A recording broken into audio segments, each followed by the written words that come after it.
Welcome everyone to this webinar, Road to TDX series. In this webinar, we're going to focus on untangling your Salesforce. You will learn how you can use elements to simplify complexity, document smarter, and manage your change with confidence, or multiple changes if you're very greedy. And today I'm joined by Jim Martin, the one and only Vice President of Customer Success for Elements generally, but particularly with focus on North American market. And together with me, Xavier, VP of Product, we will try to tell you a couple of real stories from the from our own experiences from the customers to help you understand how you can leverage our tool again to manage your org changes with confidence. A lot of our customers have problems with Salesforce because it gets more complex over time. Tech debt gets in the way, and there's little or no up-to-date documentation available in the environment to help. This slows teams down. It creates bigger backlogs, and sometimes the business doesn't even get what they asked for because things take too long to deliver accurately. We want to help you address the root causes of these problems and move away from quick fixes. Using Elements.Cloud, you can untangle Salesforce and understand your org. Adopting Elements Cloud can also help you focus your team on the right things, responding to changes in your business quickly, and keeping important knowledge from walking out the door when people leave. It's one of the most important things people tell us is a key factor in their adoption of Elements. Now, many of you have seen this. We talk about it. It sits on our booth at Dreamforce and DX. But this is a typical Salesforce change cycle, with the focus areas for Elements highlighted in purple. Elements helps you capture business requirements, define what you want to do, figure out the impact of changes, and document your solution for those that build and deploy the changes. The platform helps you collect and manage information all in one place and track those changes over time. This way, you're not starting from scratch every time something changes. Today's webinar focuses on the foundation feature of Elements Cloud, assessing the impact of Salesforce changes. That's the lower purple box on that diagram. More broadly, we'll use the term metadata management as well. In terms of our change cycle picture, we'll start building from the bottom purple box and describing the key features that deliver value as soon as your team starts using Elements. Our customers have told us they want to start here to gain immediate value, then move up to the more advanced features and Elements as they grow with the platform. Jim, could you walk us through what are some of the business outcomes that our customers hope to achieve with our platform? Yeah, the focus of Elements is to lead to better outcomes for your business. You'll be able to document and research against a trusted source of truth, get automated insights, and accelerate your solution delivery. So let's go through a few of those key features, and then we'll actually flip into the demo and highlight each of those in this order. So we help reorganize information from what might be silos in your organization today so that you can access Salesforce configuration information in context and trust that it's accurate and up to date. Whether it's maintained in Elements or in other repositories in your network, Elements brings that context together. This lets you research and document way faster. Combined with the automated insights that Sari is about to show and dependency visualizations of your metadata, Elements enables you to see how everything connects. We'll show you how to analyze and report on metadata dependencies to uncover insights in minutes that would previously have taken hours or days to assemble. The bottom line is this speeds up solution delivery. Savri's ready to show us how a Salesforce team can start using these Elements capabilities now to quickly deliver value. Let's see how that happens. Savory? Well, if you insist, I'll do my best. Right. So, Jim used a very key term there, which is context and information in context. And for a lot of our customers, whether that's admins, architects, BAs, a lot of the work is done in Salesforce setup. That's where how they interact with metadata and configure it on a regular basis. Now, I have this flow here to create opportunities, and I could obviously open it up to explore the actual logic of it. And that's how it looks for most of you. And if you're lucky enough, someone has left a fairly short description that hopefully hints at what it does and why it's there. Although let's be honest, very rarely do those description fields explore all the questions that you might have. This is first where Elements comes in handy with in-context documentation. So what I did right there is we have our own browser extension, and that allows us to insert certain insights and features into your favorite Salesforce setup. And as I open this, I can already explore some key interesting insights. For instance, these are key business stakeholders from our business, the head of our chief revenue officer and two heads of sales for different regions, who apparently own and need to be consulted on any changes to this opportunity. Okay, good to know. We've broken the first silo between the ops team or development team and sales team, right? Because we know that there are certain business stakeholders who either want to be informed or need to approve or have some input into how it ends up being configured or how it's supposed to work. Now I have a couple of other tabs here, and this one has some number on it. Let me click. It's our documentation tab.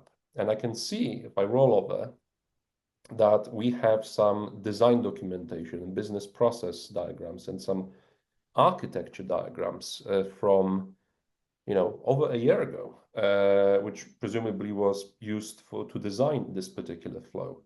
So the documentation that was done potentially by a different team member, well, I'm not Rory, so definitely by a different team member, potentially long time ago, is accessible to me in context of the metadata I'm looking at, and I can, with the click of a button, check out here's some design documentation they left behind, and seems like I can even drill into and explore the design logic for this flow, how it was implemented and why.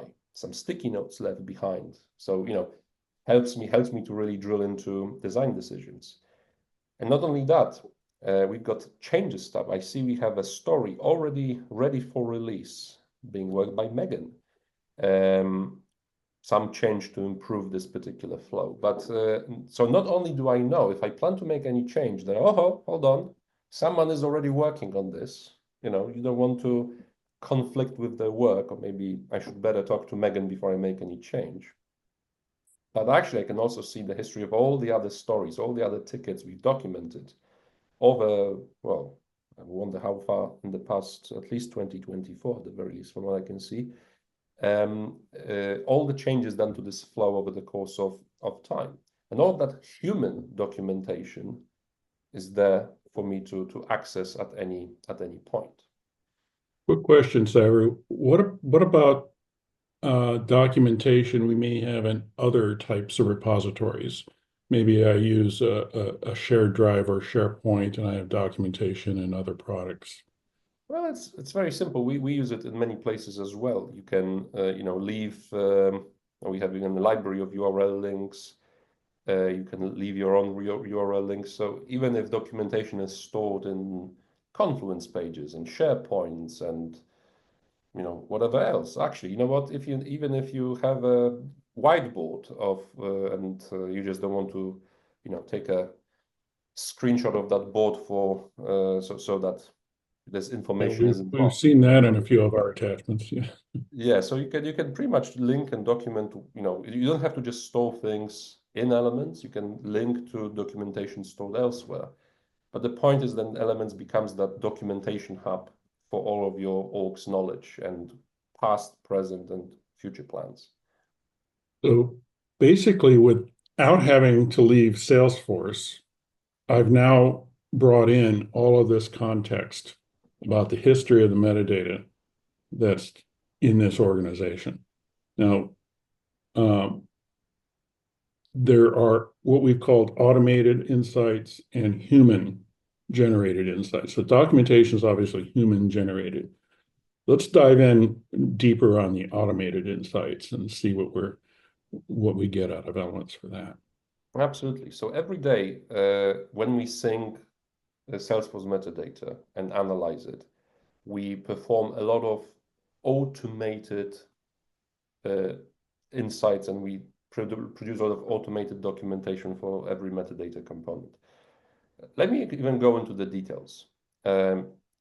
These are very interesting insights that we calculate behind the scenes. Fault coverage. So sometime, a couple of years ago, Salesforce introduced a very important standard that flows which perform any DML database operation should have a fault path in case something doesn't work, or you can't get the record you're looking for, you can't create or edit the record you need if some error happens. We calculate how good your score is on fault coverage. We also calculate how complex those flows are, which becomes quite useful even at a glance. Before I go into this, I already know I'm dealing with something fairly complex here. It's not going to be necessarily a 5-minute job. But let's get into the main course, if you will. Elements exceeds at getting dependencies, and not only do we get dependencies between, in this particular flow, we know which other flows call this flow. We also know what this flow uses. Something that I kind of will explore a bit further in this presentation. Unlike many other tools out there, we just don't focus on having the dependencies. We actually can also report on how any given component is used. Like in this case, this flow is using account field, and I know it's referenced 2 times in this flow, one in a record lookup and one in an assignment element. And that, and I can show you some further even insights later on. And if I'd like to understand if I'm going to change this flow or alter it in any significant way, what else might be impacted? Well, I could look at those 3 flows right here, but I would much rather look at the dependency tree. And these are the other screen flows, as it turns out. But where's the screen flow used? It's used on this particular record lightning page, right? So I can understand just by looking at this picture that what seems to be happening is on these 3 separate lightning record pages, I seem to have these 3 separate screen flows that then call my create opportunity screen flow. I can fundamentally understand the data flow from my org. I understand the user experience kind of interactions through my org and its configuration. One of the important things around what we talked about earlier with stories and tickets and documenting what was done and how is, well, that's all great and gives us a lot of context, the business context of why we made that change. But it takes effort, takes time, and is there a way to document some similar insight automatically? And we do. So every time when we sync, we check whether the metadata has changed since last time we looked at it, and who was the person who last touched it, and we can even highlight what changes were done. Now, tools, computers, automations cannot tell you why a change was made, but at the very least, we can tell you who made the change, when, and what was its effect. That becomes very useful for troubleshooting and understanding why something broke. And because we're syncing every night, we also send a summary of that information to every Elements administrator that wants it, so they can get to this information directly from that daily summary as well. Absolutely. Yeah, I think well, Jim, I hope you're satisfied. This is all the insights, manual, human, and automated, that I can give you for this particular flow. Yeah, this is awesome. And a lot of folks, when they first see this, say, wow, I have all of this information at my fingertips. But the next question is, how do I gather it together and start reporting on it? So what's the process that someone might go through? You've shown snippets of it here. I can find an item, look at the right panel, get information about it. But maybe how do I know that that's the flow I have to deal with? Or how do I find the fields in an object that I want to pay attention to? What kind of larger scale reporting or analytics are out there for elements?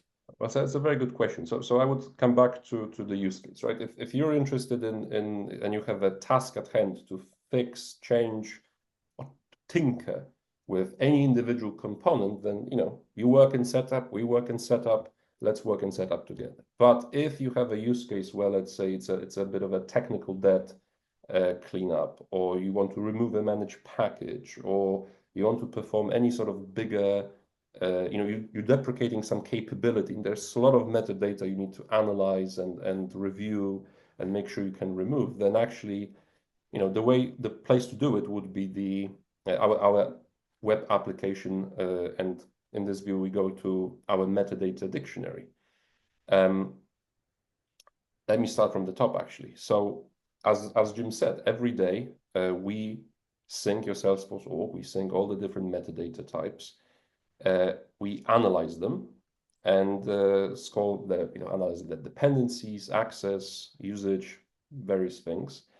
And this allows us now to perform fairly aggregate analysis across your entire org, not just individual level. So let me show you, and we can go through a particular use case in just a moment.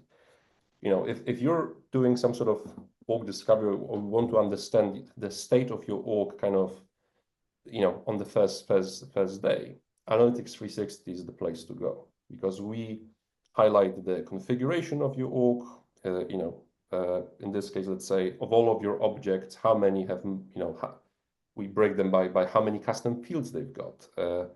Thank goodness we have no objects which have more than 100 custom fields, although we've had plenty of customers, maxing out on the 800 custom fields.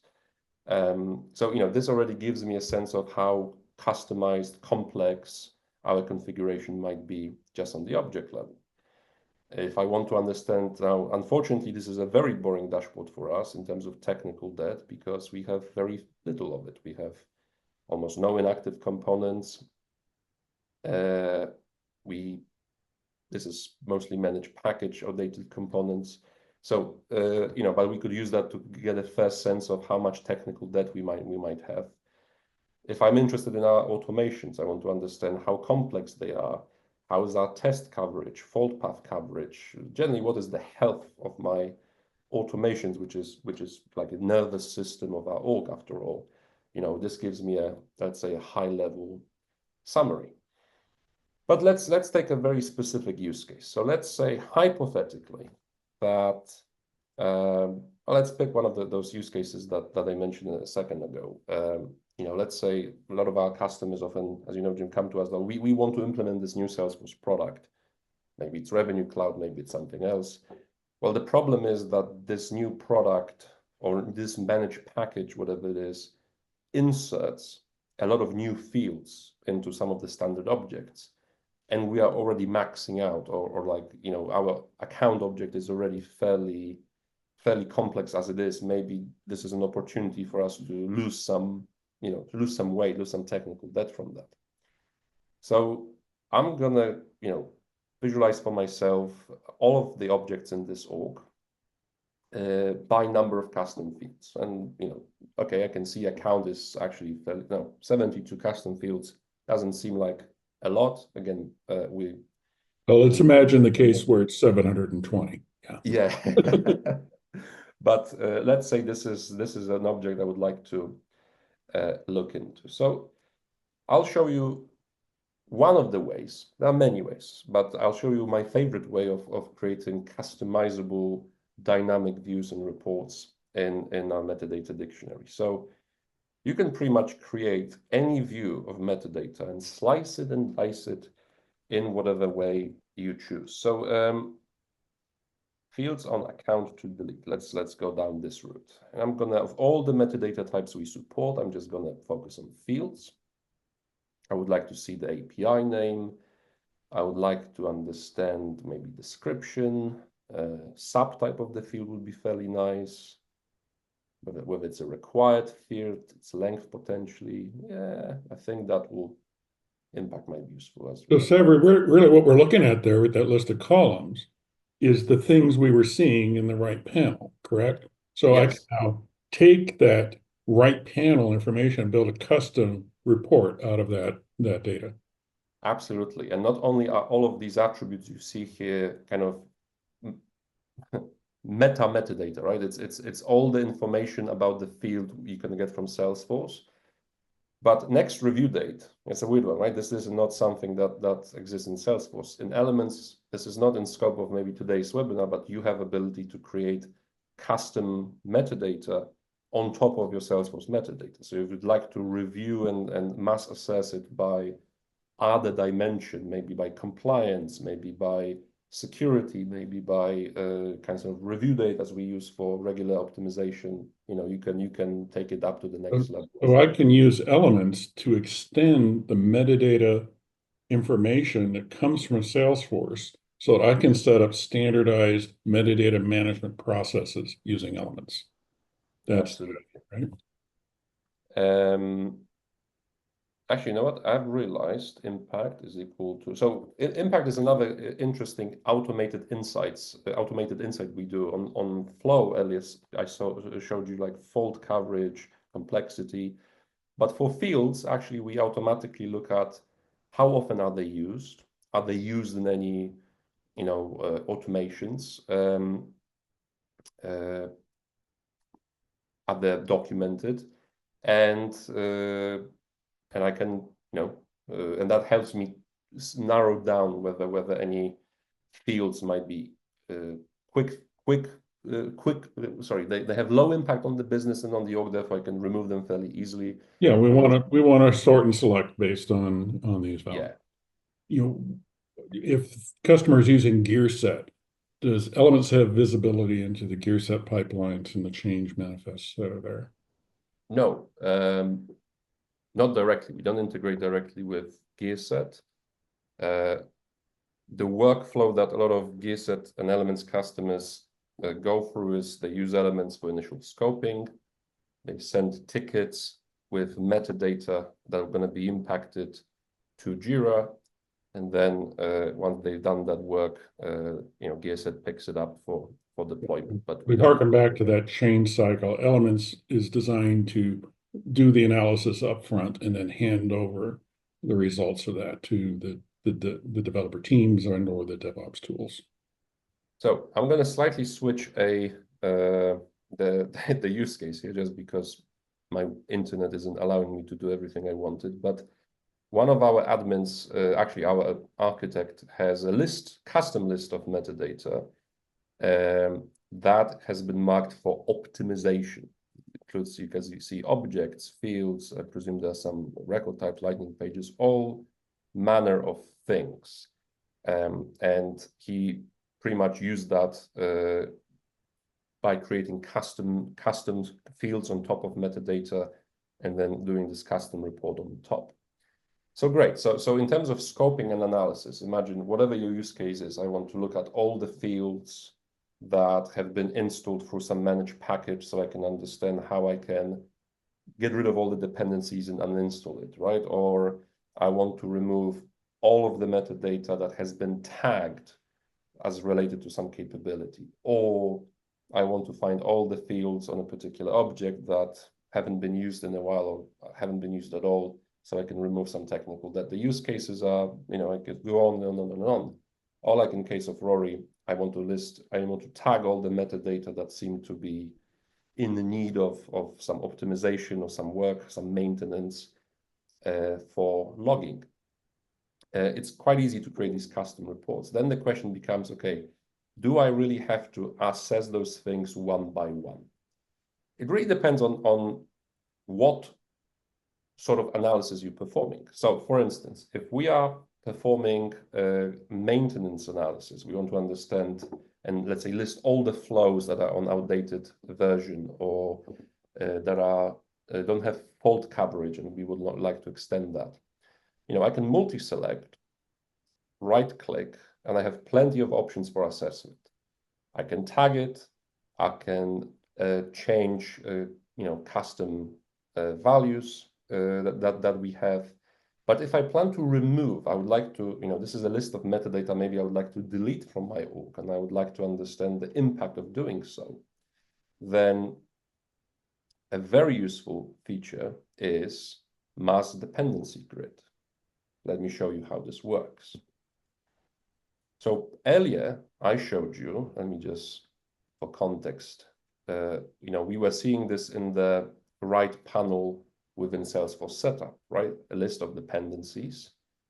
I can see this flow is using this object. Again, I can even understand how much.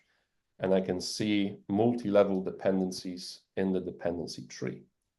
But if you want to perform, yes, Jim, sorry. No, go ahead.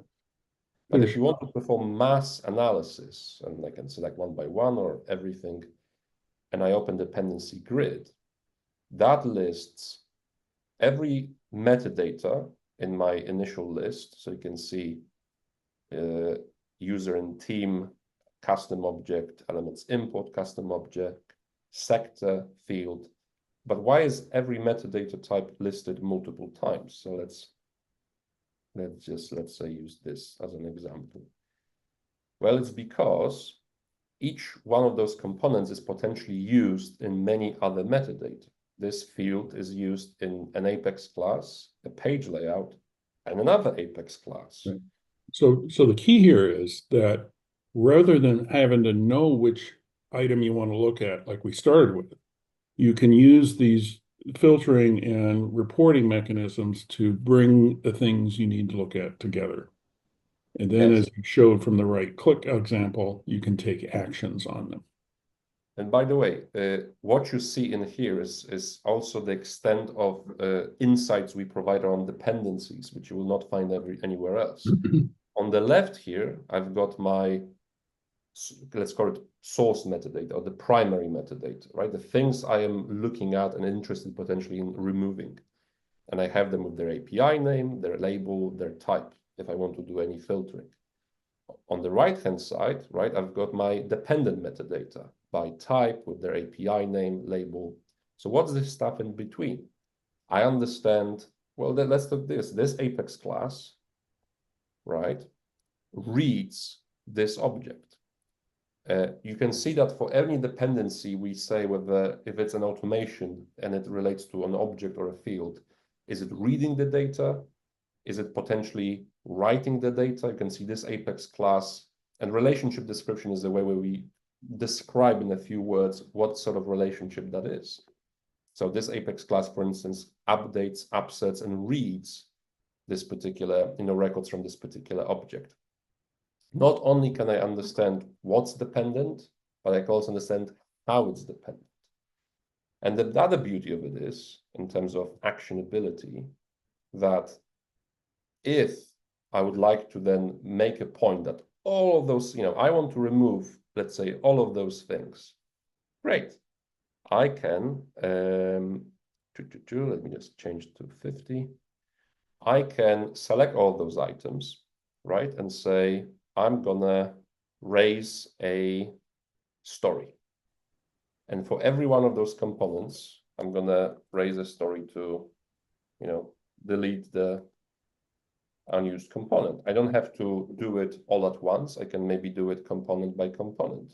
Or if I'm in a hurry, I can create one story.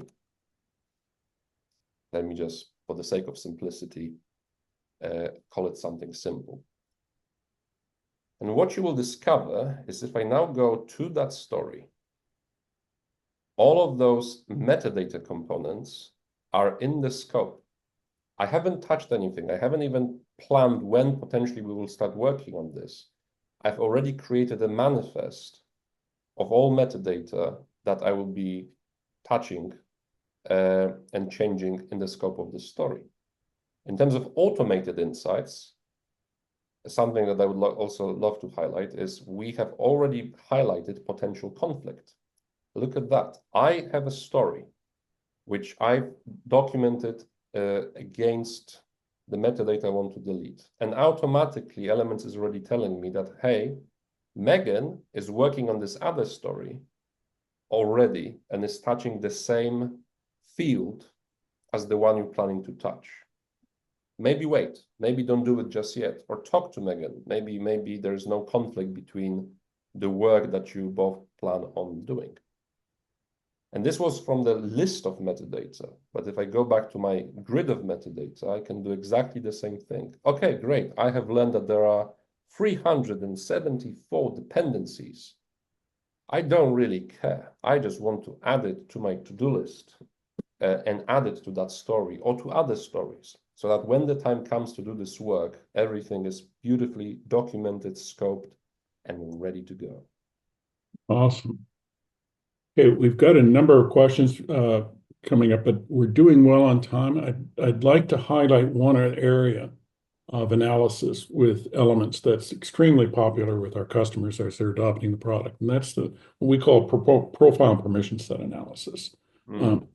Can you jump into that real quick and give us an example of what Elements does to support teams? Absolutely. So just in a nutshell, every day as we sync your org, we take all the profile information, all the permission set information, all the permission set group information, and we analyze who has access to what, and we also analyze, how different or similar each profile and permission set is, so that you can answer your most needed questions about permissions very quickly. So, quite a question would be: who has access to, let's say, audit object?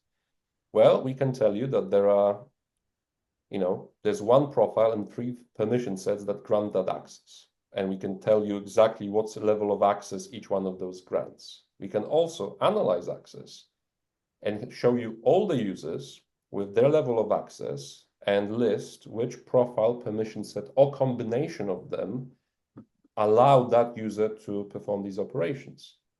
And I can filter it. I just want to see all the users who can create, or I want to see everyone who has modify all. Or if I want to understand why does Elliot, of all people, oh, right, because he has this data analyst permission, that's why. So I can slice and dice, and this is, object field. This is something that, in Salesforce setup, anything you're granting permissions to. That's the thing. We're not just focused on objects and fields, flows, Apex, anything that profile permission set can grant access to, we can expose in exactly the same way. And if I just as a final thing, if I would like to understand by the same token what access given profile permission set grants, well, I have a nice tabular summary. But if we would like to, for instance, compare, let's say, I'm going to just run a custom report very quickly. And I've always wondered, Jim, why are you on customer success profile and why is Conrad on account manager profile? Is there really a difference?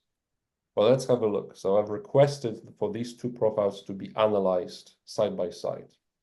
And it should take just about, oh, perfect, just right now. Okay, I think the answer is probably you shouldn't be on different profiles, because from what we can see here, there's a 97% similarity between these 2 profiles. They have access to 88% of score similarity on applications you can use. You can use the same automations pretty much. You use the same layouts, right? So we know that many of the customers attending this webinar probably have a project to refactor their profiles into permission sets and permission set groups. So this comparison feature was designed to support that project. You can go through, compare the profiles, decide which profile needs to be a core profile, and then build permission sets by persona against your current permissions and reconcile that, eliminating the permission granting in the profiles, as is now a Salesforce recommended practice. That's awesome. So the other thing I noticed, and maybe just open up one of those profiles again and analyze access, is how fast that information is available. As you scroll down and go down to the user permissions at the bottom of that list, that's the system permissions that have been granted. You have, sub-second access to that data now. This is something that people tell us is somewhat painful in Salesforce, that the configuration tools are good for setting up the access, but for drawing the information back out, it can be a little cumbersome to get to it. So the other value folks are getting out of this is quick access to see this information. Based on customer feedback and actually that feedback that you really conveyed on their behalf, Jim, we knew that what people really often want to understand is not everything a profile can and cannot do, but rather tell me what it actually can do, right? If, for instance, there is, to your point, well, let's pick a different example. Product, maybe let's look at my profile. I've always wondered actually what my profile allows us to do. Great, let's say, is that new object we just rolled out visible in that profile or not? That type of question. Well, there are, 319 objects I have access to. But, there's, let's say, only 29 record types, right? And I don't have to go through all of them. I can, or the admins who manage our org can quickly understand precisely what I can do. Right. and not be overwhelmed with everything I can't do. Because I wanted to kind of summarize what we just saw, that we're at the bottom line accelerating solution delivery. We're giving you fast access to the information that's out there in Salesforce. We're just extracting it and presenting it back to you in a clear and cohesive manner, and allowing you to see that in context with the documentation and other assets that you're creating as you manage your Salesforce environment. Let's look at taking it to the next level, and how Elements, what comes next? With Elements Cloud and this foundation in place, you can move to the next level of process-led change management, including AI process map and story generation that's delivered in the product today. We didn't even have a chance to show any of that. There's even more amazing stuff being rolled at Trailhead DX on March 5th. Can you talk more about that, Saber? And that'll probably address our industry cloud question as well. Absolutely. So circling back to some of those questions, we have so much stuff going on right now. A lot of things we plan to deliver by TDX or shortly after TDX, so early March. Someone asked about industry clouds. So yes, we are gonna roll out support for Omni Studio metadata and objects for different industries, and syncing of configuration records for different industries by TDX. So fundamentally, before the winter ends, this will be part of our offering as well. And we already have exciting products we're announcing is around CPQ as well. Yes, now CPQ is a big one. The dependency analysis and insights to the specific configuration aspects of CPQ. Absolutely, as well as and actually, I'm also spearheading arguably the biggest initiative of my life, which we're calling Org2 diagram, and you will see the highlights of it at TDX if you're attending. We are looking at all of this metadata, all the dependencies, relationships, access, and we have found a way to visualize and help you understand the complexity of your org and the workflows in your org on a completely new level. And we will be generating business process diagrams And I don't mean like little flowcharty, simplistic diagrams. I mean very detailed, extremely detailed business process diagrams from interpreting your objects, your fields, who has access to them, what validations run, what automations run when, as a complete picture. Data model diagrams, CPQ, price calculation diagrams, so people can understand why on earth the price was calculated as this. Yeah, so we've got plenty of that coming over the coming weeks. It's weeks, not months, before you can see all of that. So yeah. One other question we had in the chat was, does Elements Cloud integrate with Azure DevOps and update those stories and features? Great question, and I have a feeling is it custom asking? Is it No, I did not plant that question. Yeah, no, I'm sure you haven't. But in all seriousness, we are working on Azure DevOps integration. Sorry, that's quite a mouthful. Azure DevOps integration as we speak, and we plan to deliver a working integration in March. So for those that may have seen Elements in the past, we have a very rich integration with Jira, and many of our customers, essentially the other half of our customers, use Azure for story management and ticketing. So we're going to bring Azure into the fold at par with the support we have for Jira today.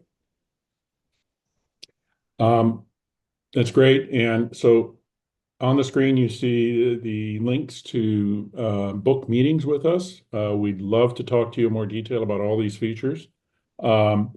We have meeting slots available at TDX for those of you who are attending. We can either meet at our booth. We're going to have our largest booth ever at Salesforce TDX. And then we also have meeting rooms around the corner at one of the hotels. And then we're also happy to book a meeting with you virtually. Coming up in the webinar series is the next session next week. It's based on a lot of the work that Savary had been doing last year in research. Half of what you build in Salesforce may not be used. Let's see how we can fix that. And I'm sorry, I just want to mention on the topic of CPQ, the last week of February, we will have a briefing on those new CPQ features. So for customers that are using the Salesforce CPQ product, we have some exciting stuff to show you there. Excellent. On that merry note, Jim, it was a pleasure as always. Great. See you at TDX. Thank you, everyone, and hope to see you at the upcoming webinars. Thank you.